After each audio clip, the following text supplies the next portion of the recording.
আচ্ছা তানহা, এত জরুরি আমাকে ডাকে পাঠালো, কি কাজ ক তাড়াতাড়ি বল।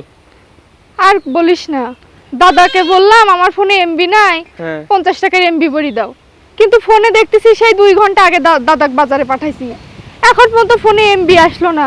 তুই একটু বাজারে যাই দেখবো।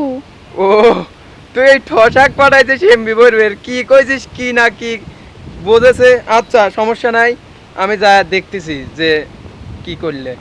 এই যে কি যে ছাওয়াল ফল হয়েছে, আমাকে এমবি এমবি দিলে না কি এমবি দিলে, তাহলে কয় কেজি কতখানি এমবি দিবি সেটা কমি লয়। আমি কয় কেজি আনবো, কি ব্যাপার কি বিরতেন তো প্রত্যেকটা কাঁচামালের দোকানে আমি জিজ্ঞাসা করলাম যে এমবি আছে না এমবি দাও। ওই দাদা, ওই দাদা আছে। এই এই শয়তানরা, এই এমন জিনিস আনবি দিছিস, আমি প্রত্যেকটা কাঁচামালের দোকানে যা খুঁজি তোর এমপি পাইনি, আর কয় কেজি আনবো সেটা কয় দেওয়া লাগে না আমাকে, আমার সাথে ফায়দাও মারো, এই লাঠি দিয়ে বাড়ির সব একেবারে আত্ম ফাটাওয়ালা দেবো। দাদা এমবি তো কিনা যায় না, কেজি না তো, এডি ফোনে ভরা লাগে। এ আমি তোর দাদা, আমার সাথে তুই মুখ খারাপ করে কথা কস। এ তুই কেবল কলু করে, এ তুমি এ মানুষ ওই ধরনের কথা কস মানে, হ্যাঁ বেয়াদব কোন জায়গার। দাদা তোমাকে আমি মুখ খারাপ করি নাই, আমার ফোনে তোমাকে এমবি পাঠাবির কইছি, এই 3 ঘন্টা লাগে তোমার এমবি পাঠাতি।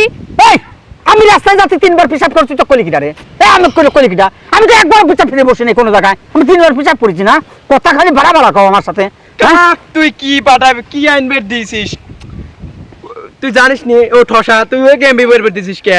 এ কি করলো, আমি ঠসা কান শুনিনি আমি, এ আমি ঠসা নয়, তুই না ঠসা, তোর 14 গোষ্ঠী ঠসা, তুই ঠসা, তোর মা ঠসা, তোর বাপ ঠসা, তোর দাদা ঠসা, তোর দাদি ঠসা, সকলেই ঠসা, আমার কয় ছটা, কত বড় হাসপাতাল খারা খারা দেই দেখিস, ঠসা মানছে ঠসা কইছিস ঠিকই শুনেছে, আর অন্য কথা কলি শুনে না। কাবে কথা কইলি শোনে না।